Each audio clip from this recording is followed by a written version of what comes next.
Paijo, apa Paiman? Iki wektu iki yaine Semar Lurah Badranaya nduweni kekarepan arep mbangun pengawasan. Oh ngono. Ya. Pengawasan apa kuwi, Kang? Pengawasan babagan pemilihan. Pemilu. Pemilihan umum mbuh kuwi pemilihan legislatif, mbuh kuwi pemilihan presiden, mbuh kuwi pemilihan gubernur, mbuh kuwi pemilihan pilkada kepala daerah ingkang bakal dianake tahun ngarep.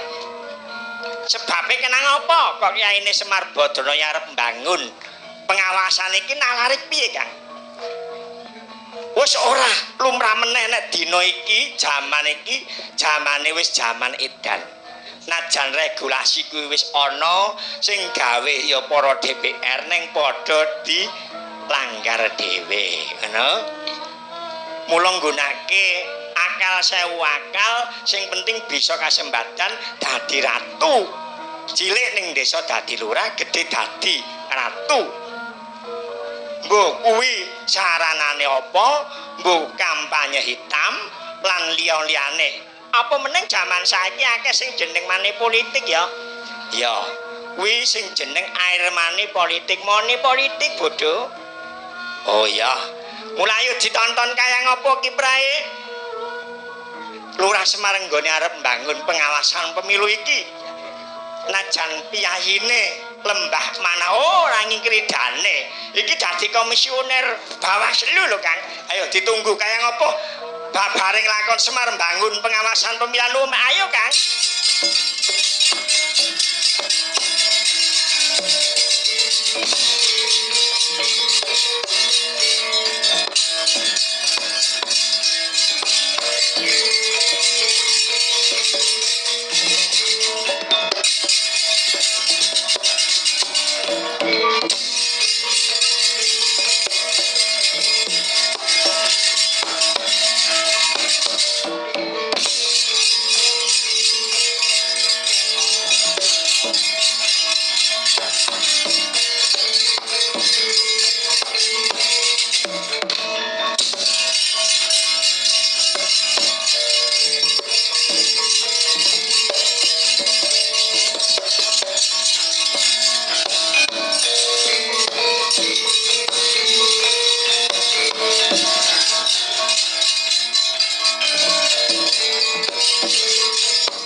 Ayo Gandarwa baju barat padha ndene yo Gandarwa.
Gandarwa buta Brahma yaksa lan kowe raja singa kawula ninggih kasinggihan ing kadhawuh pukulun Yamadipati kepareng hangawe ingkang abdi wonten parikedah punapa pukulun Yamadipati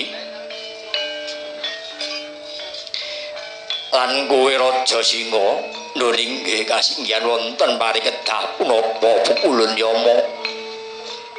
Siramu ngerti apa ora nek wektu iki araning Bathara Yamadipati entuk lelangan proyek. Kata rezekinipun ngeten. Wah ngujur kula pukulun. Ngujur ndasmu apa? Werdinipun pripun? Ketok nelonjong botol nggen sampan mlayu-mlayu pukulun.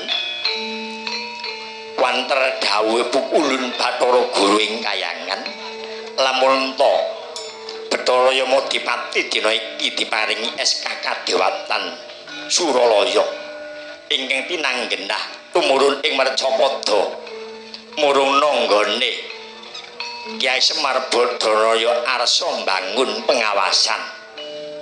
Awit lamun ta Kyai Semar bisa mbangun pengawasan babagan pemilu lan liya-liyane tundhone padha wae jagat iki ana surya kembar ana srengenge loro cacahe ya mung kudu siji pukulun Bathara Guru iki wenang dadi dewaning para dewa ingkang ngatur jagat sak isine aja nganti Semar bisa mbangun pengawasan Mengko yen Semar bisa mbangun pengawasan pemilu, jagat ing iki ora bakal dadi kajen ananing pukulun Bathara Guru.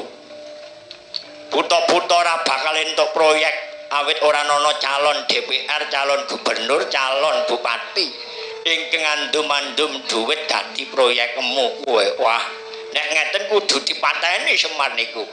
Nek ngantuk Semar bisa mbangun pengawasan pemilu, kula ora entuk kasil kula. Upamane kula dadi tim sukses, mesti kula ming saya tok mboten bisa ngedum-ngedum duit. Niku sing jeneng air mani politik. Kliru. Lah apa sih air mani politik kuwi kan nggone wong lanang. Iki jenenge mani politik uang. Politik uang itu adalah suatu kejahatan. Neng wis terbukti nek ning daerah kene iki janji duwe duit mesti dadi ora mung DPR, ora mung gubernur, ora liyan-liyane. Lurah wae nek ora duwe duit kowe angel dadine, Kang. Jeneng Jer Basuki mawa bea. Gegayuanmu iku kudu kanthi pengorbanan, Kakang Bromo Kendali. Mula nek ora duwe duit, tak kira ya ora bakal dadi kowe nek aku nek cara aku tak pilih sing duwe duit bae. Wis cangkemmu ora genah kowe. Pripun Pukulun Yama Bromo Kendali? Ora sah. Koken wuwus meduna ning Marcapada tumuju ing Karang Kadempel. Semar Badranaya diinteli. Aja nganti bisa mbangun pengawasan. Yen nganti Semar bisa lulus mbangun pengawasan, tundhane pemilu iki bakal dadi pemilu ingkang jujur, adil, profesional lan berkualitas, berintegritas. Aku ora cocok. Mengko yen nganti pemilu bisa berjalan nganti profesional, integritas lan berkualitas manusiawi, dewa ning kayangan ra bakal entuk sogokan. Aku ora mangan, kowe ora mangan.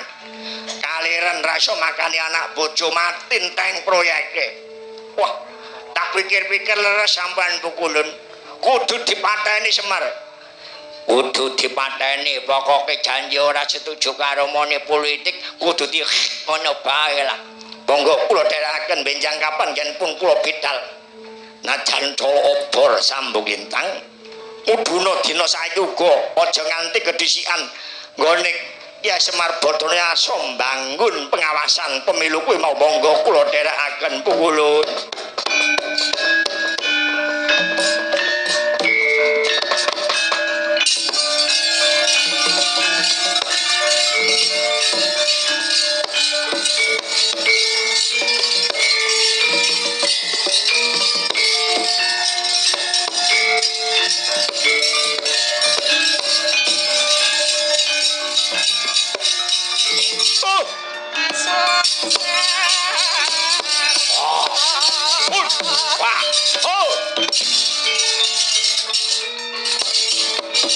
Wah.